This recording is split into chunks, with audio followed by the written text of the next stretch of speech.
All of this happened during the 90s. Now, this factory that I worked on night watching, it was more like a prison than an actual factory. Think of Green Mile when you read this. That's kind of what this place reminded me of when I worked there. So I once worked for a place that had been a fairly big deal during World War II. It had fabricated some pieces that would go to Oak Ridge, where Fat Man and Little Boy were put together. Now this place was old, crumbling, and had a long history, having been built in the 20s. I worked the graveyard shift with one other officer, so one of us would stay in the main office to watch the cameras and the gates, and the other would go on patrol rounds. So, among other things, here's some of the things that happened in a brief history. The old foundry. A maintenance engineer was electrocuted in here in the 50s. We were called back to the foundry several times a month due to somebody seeing a stranger on the premises. The ghost just appears, and we can't interact with him. He's pretty much just an old loop of what he did when he was alive, apparently. Still creepy as hell to see him in the dark. The docks. This is the area where the trucks would make deliveries. The area was highly outdated as there was no real dock per se. There was barely enough room for a truck to maneuver. There was actually one person that died down there. During the rain, an employee was guiding a truck down the hill when the truck suddenly lost traction and slid backwards, crushing him. I always got a really creepy feel there. The tunnels. There was a long series of tunnels that the factory had from one side to the other, which would lead to the boiler room. It was very close to the guard shack actually. You could hear a lot of funny stuff down there. You could hear occasional voices and shadows that always seemed to stay ahead of your flashlight. On the third floor, which was once a credit union for employees. This place was robbed in the 70s. Nobody was hurt that I know of, but I still get a really creepy feeling from this place. Most of this floor was abandoned and only accessible by a freight elevator, so somebody would have had to climb up here just to get inside and rob the place. It'd also mean if a guard found them, they would probably have nowhere to run to. There was also this really creepy fence on the rear and west side. It was close to a now park, and a young lady was murdered by the fence, and occasionally you can hear whimpering there. Several calls were made to local police, but nothing turned up from the murder investigation, though they do a regular patrol now, which just adds to the eerie vibes of it. And the front gate. We would occasionally see a man entering through the gate wearing a hard hat and old-fashioned coveralls. He never seemed to notice us, kinda like the guy who got electrocuted. I saw him once. I was in the guardhouse writing my report when I saw somebody pass our door. The guardhouse was actually part of the building, and the door had a slide-up window so visitors and whoever turned up could show their ID before entering the plant. Now, what made this especially creepy was that this guy was on our side of the very tall, mechanized gate that was currently shut. It was on the third shift on a Saturday night. Nobody was supposed to be there but security. I went outside to stop him, but he was gone. When the officer, who I'd been there much longer than me, found out about this, he told me that they'd seen this a few times. He never appears on the cameras either, never speaks or looks directly at you. He just walks in, disappears if the gate is closed. If not, he just walks through it. And finally, this. We'd just gotten a new officer. I was to train him on the rounds at night. Ordinarily, we would have 3 officers to compensate, but we couldn't find anybody who would come in. We decided, as it is a weekend, we could probably be a little more relaxed, and I could take him on patrol with me, leaving the shack empty for a bit. The patrol took approximately an hour and 45 minutes.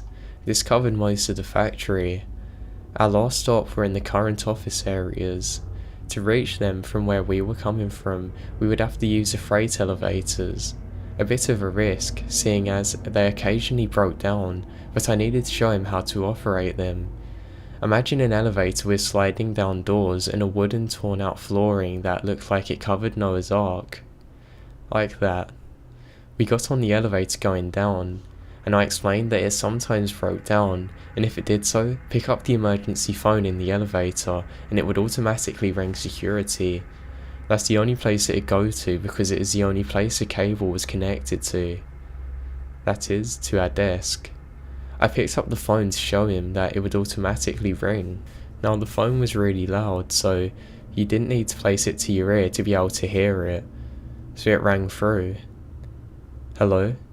Who is this? What the hell? Somebody answered. I told them that I was security and asked what the hell they were doing in here. I was also curious how they could have possibly gotten in, because we are literally only gone for like 2 minutes.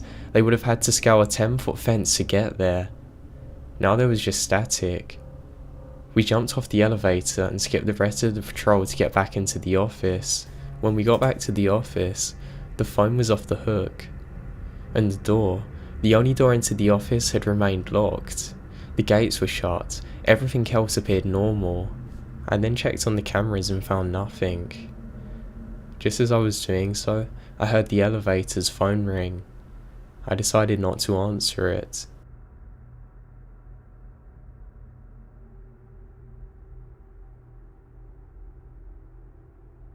I currently work as a security guard for a data center. I started on day shift but got switched over to the night watch. The first week goes off fine. On my first shift, all I have to do is sit at the desk and watch cameras to make sure nothing's going on. So one time I'm looking over the cameras and not much is happening. However, about 5 minutes later, I glance up again and see some black and white blob thing. It's on potato poor quality, so I really can't tell what it is. The protocol for this is to investigate and then report. So I walk through the data center to the back door where the thing should be, but it's nowhere to be seen. I look down both sides of the alleyway and don't see anybody.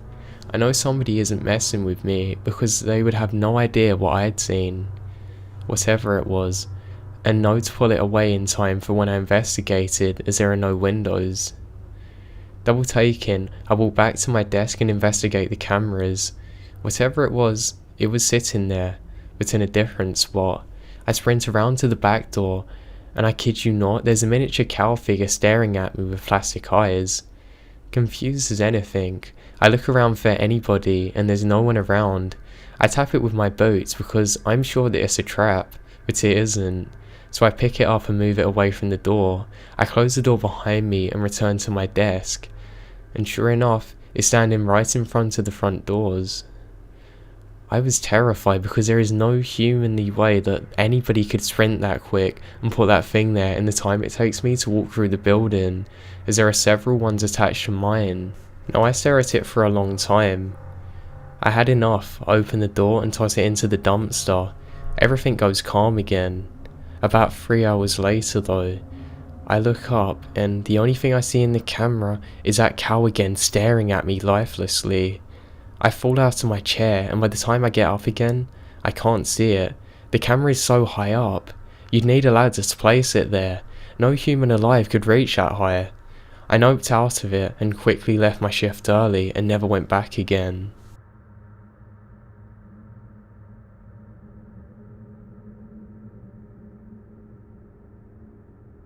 I used to work as a night watchman on a large property, not just a big building, but a large surrounding property as well, probably 50 acres.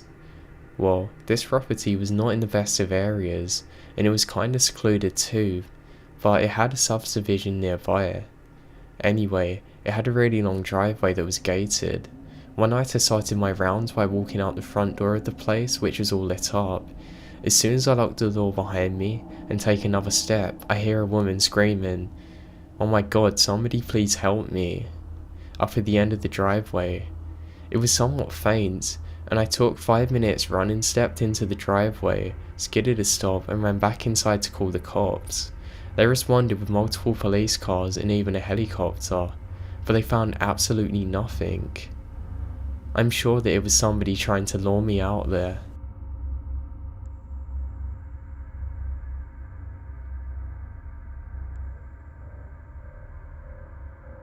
I worked a security gig in an abandoned hotel which sat directly on a river. When the rooms had balconies, they would hang out over the water. Now the hotel was closed down and had been stripped bare by the owners. I was sitting in the office and I heard a creak one day, then another, and another, from left to right, directly above me. The hotel was wooden framed and creaked like a house when somebody walks around it. This sounded exactly like somebody walking on the hall directly above from the office. I go to the next level and into the hall. The hotel itself was only 4 floors high, but not long. The hall was bare walls, rooms with no doors, and only a single dim-lit bulb hanging from the ceiling in the middle of it all. Now, I've seen my share of horror movies, and know this can only be trouble, but I started walking down the hallway anyway. It's my job, and after all, I have to keep people out. I get about a quarter way down the hall, and I hear rustling coming from a room. I draw my mag light, and get ready to use it. I slowly peek into the room, and discover that it's wind blowing from the river and now moving a curtain. Now I'm freaked out. I start checking the other floors and find nothing, but I know somebody's in the building with me. I make my way back down to the ground floor and still find nothing. I then turn into the old ballroom. It's a wide open space. Out of the corner of my eye, I see somebody moving, so I turn round with my light ready to defend myself. That's when I realised that it was my reflection in the broken mirror on the wall. After that, I notes out of there and spent the rest of the nights in my car. I know I was just being paranoid, but I got a really creepy vibe. But about 2 weeks after that, the place burned down. If I wasn't in my car, then I would have been in the fire. I'm convinced that somebody was in there trying to hurt me.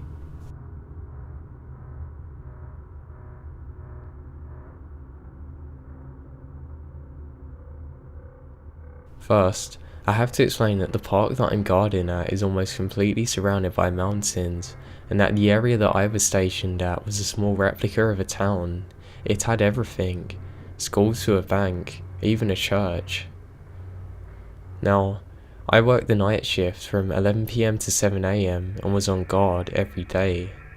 One time, at about 1 or 2 in the morning, while I was talking to my girlfriend, another security guard approached me and started to talk to me about random things, so I excused myself with my girlfriend and asked her not to hang up. The guard, who was wearing a completely different uniform from mine, said that he had been contracted to watch over the construction of a stage of pharmaceuticals fair in the park. After a bit more chit-chat, he asked me if I'd seen anything strange like ghosts or shadows or anything weird. I said I hadn't, at least not in this park. He responded saying that he didn't believe in that sort of crap and nobody should be worried about it. A couple of minutes later, he said he had to go back to his post and if I needed anything, just to let him know. He walked back to his spot post via a small road that went through a zoo in the park. The next morning I was talking to one of my co-workers about what happened, and he told me to stay put while he called our supervisor. I found the whole thing to be really odd. I didn't get what all the fuss was about. He passed me the phone so I could explain everything in detail to my supervisor, and he said what I was saying couldn't have been possible because, first of all, there was no pharmaceutical fair, and second, our company had an exclusivity contract to work here. There was no way any other security could be around here. He said he'd look into it, and next time something like that happened, make sure I radio or phone it in immediately. It kinda creeped me out. Anyway, that night when I returned to work, I walked by the area where the mystery guard had come from, and noticed that there was an old rusty iron fence and bushes where the guard come from. So it just wasn't possible for him to walk that way. The fence was so rusted that it wouldn't even open, and the bushes were full of fern. No way a guy could go through there. That got me thinking that something was off. When I arrived to relieve my co-worker and start my shift, he looked at me with a weird look on his face. "So I heard you met the guard." "Yeah." "Why are you looking at me so weird?" I replied to him. He said that's because I met the guard who was from the mall, from Plaza del Sol, the mall next to the park, who had been killed a couple of years ago in an area that links a mall and the park. That's why his uniform is different from ours. Now the crazy thing, I asked my girlfriend if she remembered when somebody interrupted our call. She said she did. It really creeped me out. I even get chills thinking of it now. On another occasion, I was watching TV at my post and I heard sobbing coming from the church, which is directly in front of the bank where I was stationed. I quickly got out of my chair and headed to the church, which was locked from outside. The weird thing was that it was only audible when I stood a couple of feet from the entrance in an exact spot. If I moved even a bit, it would completely disappear. I stood there completely mesmerized and confused by this until a couple of minutes later it stopped altogether. This same night also, I remembered how paranormal investigators would often take pictures of haunted areas to look for orbs or any indications of paranormal evidence. So I took my cell phone out and started to take picture after picture. After taking maybe 20 or 30 photos, I sat down to look at what I had. Imagine my surprise when I saw at least half of them had orbs and what I would consider shadow people in them. I showed all my co-workers the pictures, and most already believed or knew that the place was haunted. My scariest moment while working there came at about 4 in the morning, when I was standing in the doorway at my station watching TV. I was talking on the phone with one of my co-workers who was a guard in charge of watching the entrance to the park. While I was talking to him, I felt somebody stand behind me, someone really tall, and I could feel breathing on the back of my head. I froze and asked my co-worker if it's him behind me. He laughed and said that he's not allowed to abandon his post. At that moment, the breathing stopped, but my relief didn't last long. The silver rosary my mother gave me for protection deviated from my chest a little bit, as if somebody was looking at it. I couldn't even begin to explain to you how scared I was and how quickly I got out of there. That was easily the most scary moment of my life.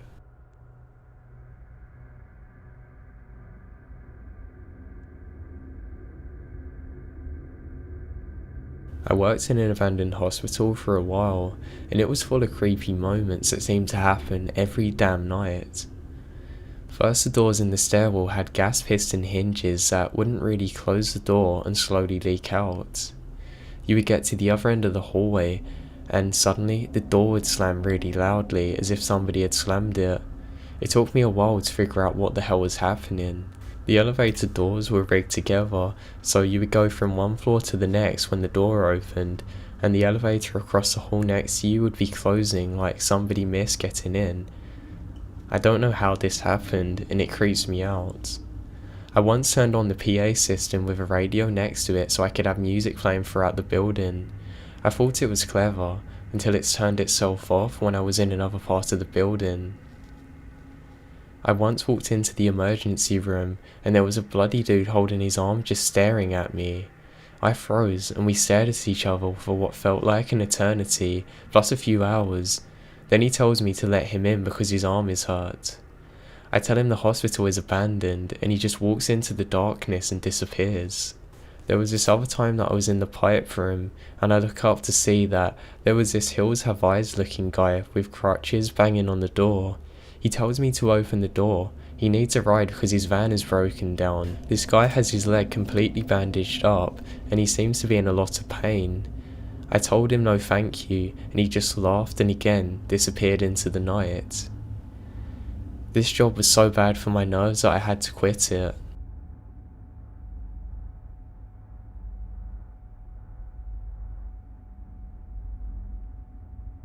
Last year I worked as a night security at this place called the Desert Museum.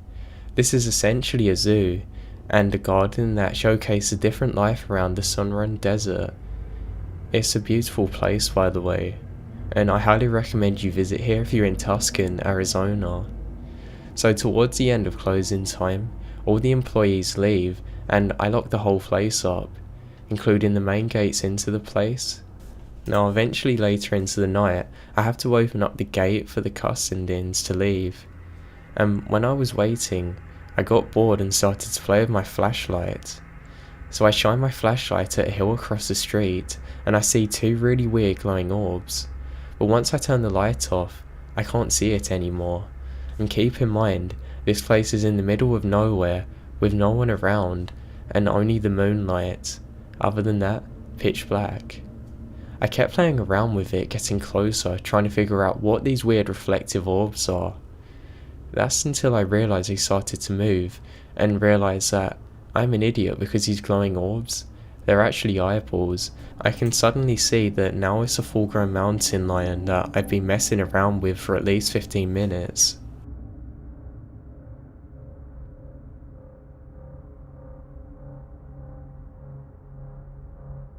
I grew up as a Boy Scout.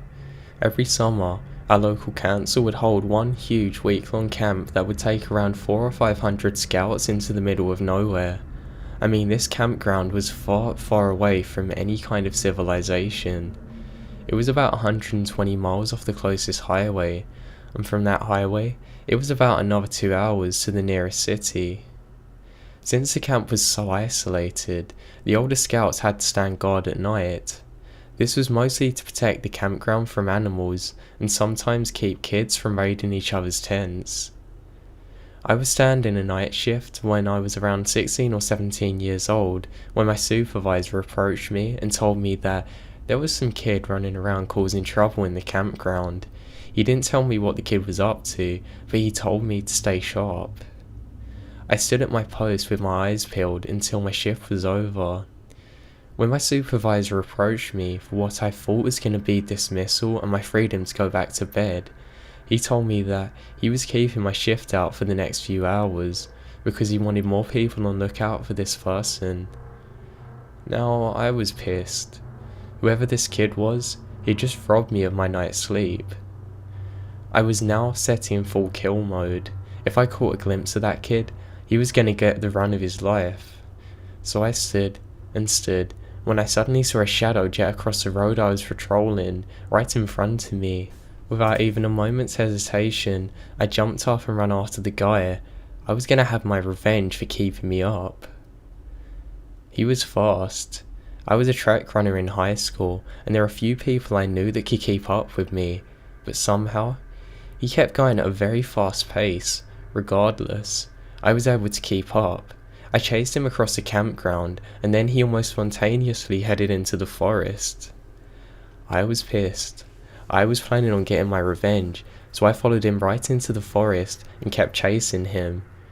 We ran for what must have been anywhere from 5 to 10 minutes, which at this pace we were running at was probably a good half a mile. Then, by a random stroke of luck, he tripped on a root by a tree and fell face first into the dirt. I pulled out my flashlight ready to arrest my suspect, but when I shined my light on the guy, I realized that I hadn't been chasing a kid. This guy was a grown man, dressed in all black, wearing a ski mask, and definitely was no Boy Scout. I froze. I shut off my flashlight and just stared at this stranger that I had just chased deep into the forest, in the middle of nowhere, in the dead of night. I didn't know what to do. He was there staring at me from the ground, and I was above him terrified. Not one word was spoken, until finally, what seemed like after an eternity, the flight part of my fight or flight instinct kicked in. I turned around and started running back the way I come from as fast as I could.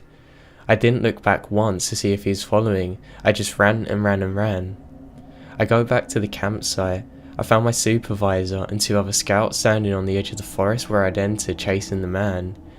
2 other guards had seen me chasing the man, but they couldn't keep pace since I'd run so far into it.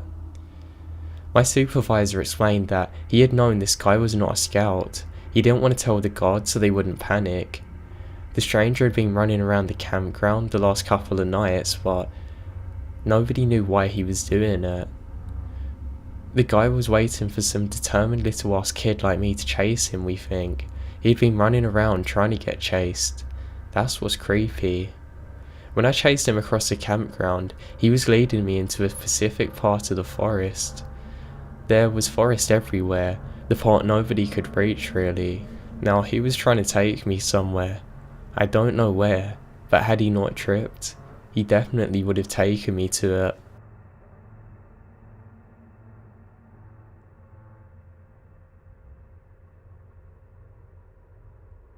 I was in Afghanistan doing a 3-day mission in a valley that we've never been in before. We had no intel and nobody to let us in on the situation. Think of this as going in dry. We were just there to determine whether or not there was a threat to future supply routes. We set up our camp at an old hotel-like structure. It was a recreational centre built like a cheap hotel. It had been bombed to hell too. It still had all the rooms, but the face of the building was gone. There were still some pieces of wall left which we hid behind to pull surveillance. So a few days go by and we see nothing. Our intel has nothing to report. Our interpreters are quiet. It's time to bug out and give the green light to let the forces use this route. It's about 2 AM. I am pulling guard while everybody else is getting ready to leave. I have a thermoscope and MVOs. Out of nowhere, I suddenly see 100 people gathering into a mass across a valley and we call it in. We stay put. We all pulled out our binoculars and tried to figure out if this was some religious crap or an ambush. It was absolutely an ambush. We'd been in that area for too long, and local fighters had just enough time to gather up everyone and try and overrun us. We realised just how badly we're outnumbered and immediately called for air support. The French owned the battle space at the time and they had Tigers there within minutes. Next thing I remember was watching hundreds of men with their guns through the night vision, hearing the sound of an approaching attack helicopter and them running at us full force. We're so outnumbered now that fighting to the death is our only way out. The helis come out of the darkness and literally obliterate everything. Holy crap. The sound, the smell, the sight, it was unreal. We're looking at this stuff for our thermal optics and MVGs. It looked like rain. I've never seen anything like it. It was the scariest sight of my life.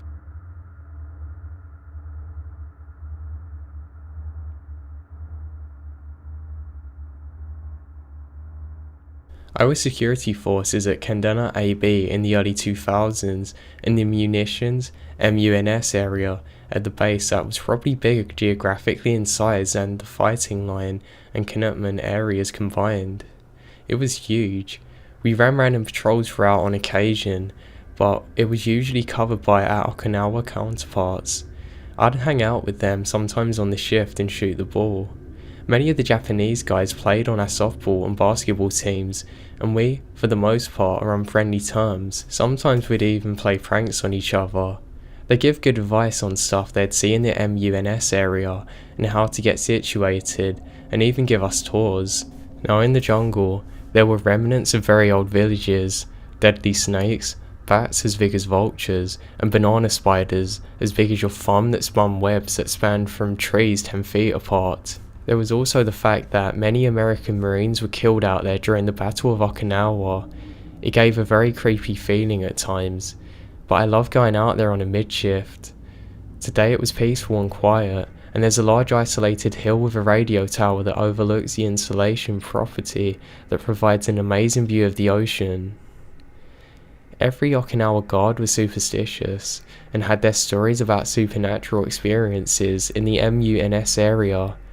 One in particular that stuck with me was told by a guy who saw a ghost in the rearview mirror of his truck, just sitting in the back seat, weeping. He recognised her as a local girl that had been killed in a car accident near the area, just outside of the base perimeter. That was in the 60s. He said that prior to his encounter, his windows often fogged up and temperature in the patrol car dipped dramatically in a very short time. His reaction was to quickly ditch the car and run. You could tell that he was very scared by this experience, and a lot of emotions come out when he told me it. It seemed pretty creepy. I eventually got orders to Korea and decided on the last visit to the MUNS area before I got changed stations. It was my first time going solo, but I was shift supervisor and just wanted a little solitary for at least an hour or two.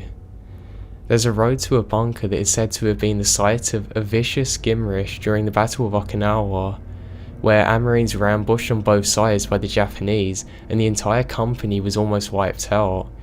I wanted to visit it. It was past midnight. I got directions from the Japanese entry controller to the area. He said I was crazy to go alone. As soon as I rolled over a hill to enter the road to the bunker, my windows fogged up, the temperature dropped significantly, the hair on the back of my neck stood on end. I had goosebumps and black emptiness in the pit of my stomach. I stopped the car, killed the ignition and stepped out, making a concealed effort to not try and look into my rearview mirror, into the back seat. I took some deep breaths. It was hot and muggy, just like you'd expect in a jungle, but it was quiet, too quiet. I could hear muffled traffic from miles away. I could hear a motorcycle pushing through some of the higher RPMs in the distance. Then it faded, and then I was left with the sounds of bugs and critters going about their business. Then, suddenly, on both sides of the bushes parallel, there was really loud rustling sounds. Whatever these things were, they were moving quick and there was lots of them and they were big. My first thought was that surely these are the wild dogs that had ran rampant throughout the base. But it was strange that they were split on both sides of the road and there was too many trees moving for them to be just dogs. That was enough for me to seek shelter in the back of my cruiser. Before I got back in, of course I shined my flashlight in the back to make sure nothing was in there. I rushed back to the entry control point and I spoke to the Japanese guard about my experience. He was convinced that I had an encounter with the paranormal. Apparently many people have heard the muffled sounds of battle and death as if the Japanese and Americans were still fighting today, and I'm sure that's why I heard. It's creepy as hell to think that you might have been in the middle of where it all happened.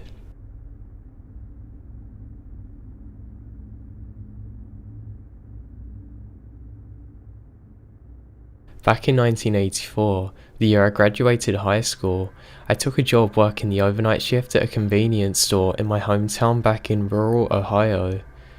The job was not only night shift but night guard too. The town was and is a tiny place. There's less than 2,000 people there. The place that I was working at had only been open for a few nights too, so often I'd only see a handful of customers, often less. About 2 months in, I was sitting behind the counter, and around 3 in the morning, reading a newspaper, a giant Cadillac come tearing into the car park and screeched to a halt. The driver slammed the car into park, and to my horror, all 4 doors opened, and out of them hopped these men in ski masks. In an instant, they had whipped the door open and entered. Then 3 of the 4 fanned out and began sweeping through the store, the 4th standing by me. Get this too, nobody spoke. After a couple of minutes of them moving in silence, one of them pointed to the dummy security camera hanging from the ceiling in the middle of the store. And when I say dummy, I mean it's fluorescent orange, with 6 cameras pointing in all directions. It couldn't have looked more fake. He shook his head, then all 4 of them shot back out the front door, drove back into the Cadillac, and tearing out of the parking lot. How I didn't pass out, I will never know. So I stood behind the counter, shaking and trembling for what felt like an eternity. I eventually decided to check outside. Standing in the fresh air, with the town back to being so quiet, I could hear the spotlight up the street clicking for its cycle. I seriously began to wonder if I'd hallucinated the entire thing. Now, after that, I returned back, and as I looked through the counter, again I saw them tearing past. I knew they were gone this time.